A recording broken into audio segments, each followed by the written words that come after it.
दोस्तों नमस्कार। One rank one pension 2 की मांग लगातार चल रही है।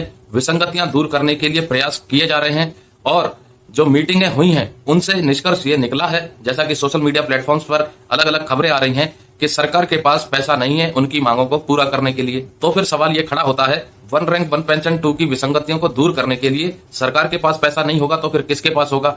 भाई पूरा कलेक्शन, जीएसटी, टैक्स वैक्स सब सरकार लेती है, तो वो पैसा फिर कहाँ गया? अगर सरकार के पास अपने पेंशनरों को, अपने कर्मचारियों को उनका वेतन देने के लिए पैसा नहीं है तो फिर वो किस हक से कह रही है कि देश 5वीं सबसे बड़ी इकोनॉमी बनता जा रहा है? वन रैंक वन पेंशन 2 की विसंगतियों की बात करें तो कहीं ना कहीं जिस हिसाब से रुझान बन रहे हैं वो यही बन रहे हैं कि सरकार इन विसंगतियों को शायद दूर नहीं करेगी, क्योंकि जो मीटिंग हुई है और उन मीटिंग से जो निकला है उसमें यही नजर आ रहा है। वहीं बात करें कि चलो वन रैंक वन पेंशन 2 की विसंगतियां सरकार दूर नहीं कर रही है तो क्या 18 महीने का डीए और डीआर कभी देगी ही नहीं? भाई आपकी जो आर्थिक स्थिति है कभी सुधरेगी ही नहीं, ऐसा कैसे हो सकता है? 2020 से लेकर के 2023 खत्म होने को आ रहा है, अभी तक आपने ये तय नहीं कर पाया कि केंद्रीय कर्मचारी और पेंशन भोगियों को जो 18 महीने की 3 किस्तें रोक दी थी उसका एरियर कब देगी या नहीं देगी? पहले तो मना कर दिया था, तो ये आखिर मनाही, ये डिनाइल कब तक रहेगा? क्या सरकार के पास इतना भी पैसा नहीं है कि वो अपने पेंशन भोगियों को, अपने कर्मचारियों को जो उनका हक है 7वें वेतन आयोग की सिफारिश के अनुसार वो भी दे सके?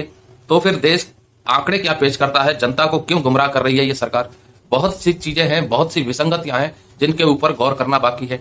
वहीं बात कर लें, देश में अग्निवीर जैसी स्कीमों को लॉन्च किया, उसका कारण क्या था? 4 साल के लिए आप किसी को नौकरी दे रहे हो, उसके बाद उसमें 25% रख रहे हो, 75% को निकाल रहे हो, तो इसका मतलब 75% लोगों की कोई गारंटी नहीं है कि उन्हें कभी भविष्य में कोई गवर्नमेंट सिक्योर्ड जॉब मिल सके जिसमें उनको पेंशन हो, या फिर पेंशन रहित वाली कोई जॉब हो, एनपीएस जैसी स्कीम। अगर 5 साल हो जाते तो उनको ग्रेचुइटी देनी पड़ती, 15 साल तक सर्विस करते तो उनको पेंशन भी देनी पड़ती, 15 साल तक उनको पेमेंट भी देनी पड़ती। तो सरकार के पास क्या अब पैसा वाकई में नहीं है? क्या सरकार की हालत इतनी ज्यादा खराब हो गई है कि देश के पास उनके कर्मचारियों और पेंशन भोगियों को देने के लिए पैसा नहीं है? अब सेना में अग्निवीर जैसी स्कीम लेके आ गए हैं, क्या सेना का भी प्राइवेटाइजेशन करने की तैयारी में थी सरकार? कहीं ऐसा तो नहीं बाकी जो गवर्नमेंट विभाग हैं जैसे कि रेल विभाग, क्या उसमें भी रेलवीर की भर्ती होने वाली है? क्या कृषि विभाग में कृषिवीर की भर्ती होने वाली है? इसी तरह से जितने भी विभाग हैं उन सब में उन विभाग से संबंधित वीरों की भर्ती होगी। तो ये बहुत सोचने वाला मुद्दा है कि जो लोग नौकरी कर रहे हैं उनकी आपने पेंशन बंद कर दी एनपीएस जैसी स्कीम को लॉन्च करके, और पूरे देश भर में आंदोलन चल रहा है कि एनपीएस को हटा करके ओपीएस दोबारा किया जाए। केंद्रीय कर्मचारी पेंशन भोगियों को उनके हक की चीजें नहीं मिल रही। 7वें वेतन आयोग की सिफारिश के अनुसार 18 महीने का डीए-डीआर का एरिया जो कि देने से साफ मना कर दिया है।